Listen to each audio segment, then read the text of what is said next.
এই বছৰৰে অক্টোবৰ মাহত 1 লাখ যুৱক যুৱতীয়ে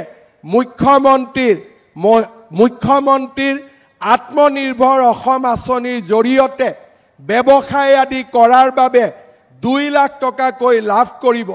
এই বছৰৰ 10 অক্টোবৰ তাৰিখে প্ৰায় 60,000 যুৱক যুৱতীয়ে চৰকাৰী চাকৰি লাভ কৰিব।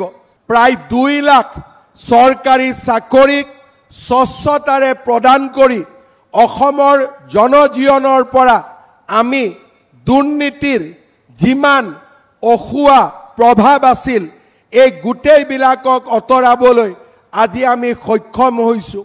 অৰুণোদয় 3 আঁচনি যাক আমি 17 ছেপ্টেম্বৰৰ পৰা ৰূপায়ণ কৰিম। অসমৰ 38 লাখ পৰিয়ালে অৰুণোদয় 3 আঁচনিৰ জৰিয়তে মাহত 1250 টকাকৈ পাবলৈ সক্ষম হ'ব। ইয়াৰ লগে লগে যিসমূহ পৰিয়ালে অৰুণোদয় আঁচনি পাব সেই পৰিয়ালসমূহে যেতিয়া গেছ কিনিব তেওঁলোকে গেছৰ বাবতো আৰু 250 টকা বেংকৰ একাউণ্টত লাভ কৰিব। অৰ্থাৎ 1250 টকা অৰুণোদয়ৰ কাৰণে পাব আৰু যেতিয়াই পৰিয়ালটোৱে গেছ কিনিব সেই গেছ কিনাৰ লগে লগে গেছৰ সাবসিডি হিচাপে আৰু 250 টকা তেওঁলোকৰ বেংক একাউণ্টত আমি দিয়াৰ বাবে সিদ্ধান্ত গ্ৰহণ কৰিছোঁ। আমাৰ ৰাজ্য চৰকাৰে ৰাজ্যৰ 40 লাখ মহিলাক উদ্যমিতা আঁচনিৰ জৰিয়তে আমি তেওঁলোকক এণ্টাৰপ্ৰেনিয়ৰ কৰিবৰ বাবে সিদ্ধান্ত লৈছোঁ আৰু 21 আগষ্টৰ পৰা প্ৰত্যেক মাহতেই 20টা 30টাকৈ সমষ্টিত আমি মহিলাসকলৰ আত্মসহায়ক গোটৰ সদস্যসকলক 10,000 টকা বিলাবৰ বাবেও বা প্ৰদান কৰাৰ বাবেও আমাৰ যি আঁচনি সেই আঁচনি আমি 21 আগষ্টৰ পৰা বাস্তৱত ৰূপায়ণ কৰাৰ কামত আমি আগবাঢ়িম। এই বছৰৰে অক্টোবৰ মাহত 1 লাখ যুৱক যুৱতীয়ে মুখ্যমন্ত্ৰীৰ আত্মনিৰ্ভৰ অসম আঁচনিৰ জৰিয়তে ব্যৱসায় আদি কৰাৰ বাবে 2 লাখ টকাকৈ লাভ কৰিব। এই বছৰৰ 10 অক্টোবৰ তাৰিখে প্ৰায় 60,000 যুৱক যুৱতীয়ে চৰকাৰী চাকৰি লাভ কৰিব। এই বছৰৰে অক্টোবৰ মাহত 1 লাখ যুৱক যুৱতীয়ে মুখ্যমন্ত্ৰীৰ আত্মনিৰ্ভৰ অসম আঁচনিৰ জৰিয়তে ব্যৱসায় আদি কৰাৰ বাবে 2 লাখ টকাকৈ লাভ কৰিব। এই বছৰৰ 10 অক্টোবৰ তাৰিখে প্ৰায় 60,000 যুৱক যুৱতীয়ে চৰকাৰী চাকৰি লাভ কৰিব।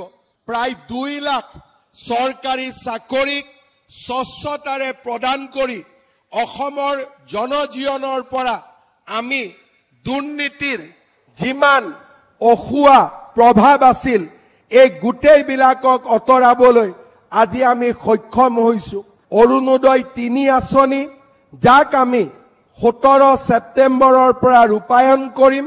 অসমৰ 38 লাখ পৰিয়ালে অৰুণোদয় 3 আঁচনিৰ জৰিয়তে মাহত 1250 টকাকৈ পাবলৈ সক্ষম হ'ব।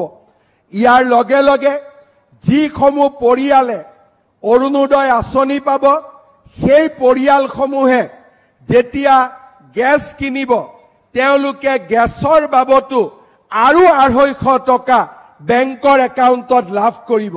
অৰ্থাৎ 1250 টকা অৰুণোদয়ৰ কাৰণে পাব আৰু যেতিয়াই পৰিয়ালটোৱে গেছ কিনিব সেই গেছ কিনাৰ লগে লগে গেছৰ সাবসিডি হিচাপে আৰু 250 টকা তেওঁলোকৰ বেংক একাউণ্টত আমি দিয়াৰ বাবে সিদ্ধান্ত গ্ৰহণ কৰিছোঁ।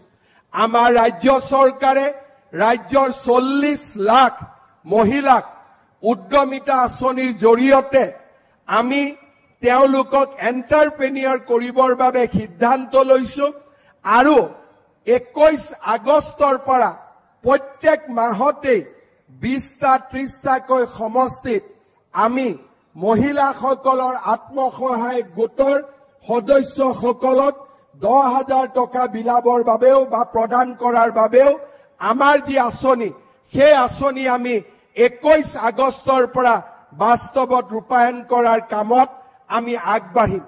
এই বছৰৰে অক্টোবৰ মাহত 1 লাখ যুৱক যুৱতীয়ে মুখ্যমন্ত্ৰীৰ আত্মনিৰ্ভৰ অসম আঁচনিৰ জৰিয়তে ব্যৱসায় আদি কৰাৰ বাবে 2 লাখ টকাকৈ লাভ কৰিব।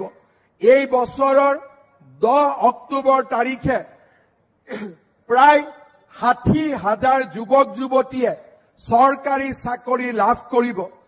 এই বছৰতে এনে ধৰণৰ ইনফ্ৰাষ্ট্ৰাকচাৰৰ পৰা আৰম্ভ কৰি দৰিদ্ৰ লোকৰ কল্যাণ